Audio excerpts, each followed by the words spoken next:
Get 3 months of local news for just 99 cents a month. You'll get unlimited access to the news you need to stay engaged and connected to your community. Visit duluthnewstribune.com/subscribe now to get 3 months of local news for only 99 cents a month. Hello, Northlanders. It's Thursday, March 23rd. I'm Wyatt Buckner with the Duluth News-Tribune Minute, presented by Minnesota Power Employees Credit Union. The average MPECU member saves over $785 a year in better rates and lower fees. And with MPECU, every ATM is your ATM. With their free checking program, you get ATM fee reimbursements at any ATM anywhere in the U.S. Check out Minnesota Power Employees Credit Union services online at mpecu.com or visit their offices in downtown Duluth, Arrowhead Road, or Miller Trunk Highway.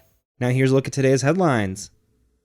Missing Duluth resident Joshua Parker, 35, was found dead Wednesday, according to a news release from the Duluth Police Department. Parker was last seen March 17th at Keyboard Lounge at 224 3rd Avenue in Proctor, and he was reported missing Sunday. His body was found on the 220 block of 45th Avenue East in Duluth. Initial investigations show no foul play suspected, and he died from cold weather conditions, the news release said. His next of kin were notified.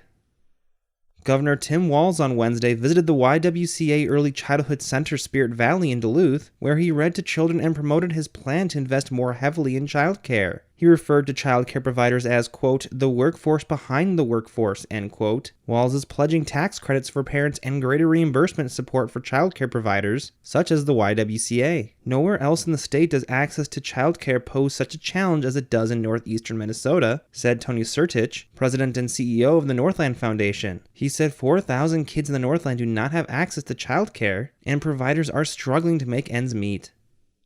Patrick Wilson Beatties Jr., 19 of Duluth, was sentenced Wednesday to 12.5 years in prison for the shooting death of Jamada Keller Anderson Jr., 22, 2 years ago. Judge David Johnson rejected Beatties' motion for a below-guideline prison term, but also declined to impose the highest allowable sentence requested by a prosecutor. A Duluth jury in January found Beatties guilty of unintentional second-degree murder and reckless discharge of a firearm in the Central Hillside neighborhood killing of Anderson. The panel apparently rejected his self-defense claim, but did acquit him of a more serious intentional second-degree murder charge. It was undisputed that Beatties shot into a crowd on the 100 block of East 3rd Street on the evening of May 22, 2021, accidentally killing Anderson. The entire incident was captured on surveillance video and played to the jury. Defense attorney J.D. Schmid noted that two other men, Marcus Seville Morris and Laurel Laris Ladd, were the initial aggressors, physically confronting Beatties as he casually conversed with Anderson on a relative's front porch. He argued that his client had little choice but to shoot out of fear for his life when he saw Ladd pass a handgun to Morris. But St. Louis County Prosecutor Nicole Carter sought the top guideline term of 15 years, saying the case was not, quote, any less serious than the typical felony murder, end quote. She noted Beatties was the first to shoot, doing so into a crowd gathered on a public street at 7 p.m. Morris, Ladd, and two other shooters, Tyrone Deshaun Childs Sr. and Eddie Ezra Conyers Jr., also have been charged in connection with the case. Morris on Wednesday became the final defendant to plead guilty. Now here's a look at your forecast, brought to you by the News Tribune's Northlandia podcast. Weather for the Duluth area today, looking at sunshine making a return this afternoon with highs in the mid-30s. Tonight, mostly clear, temperatures dropping down into the mid-teens.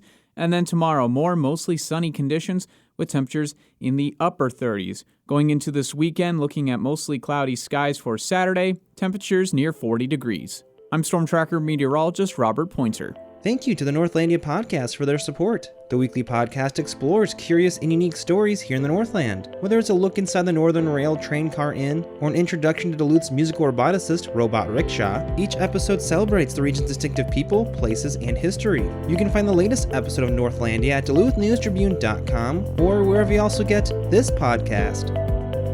Reporting for today's episode was done by Peter Passy and Tom Olson. Thank you for listening to Duluth News Tribune Minute. Have a great day, and we'll see you back here tomorrow.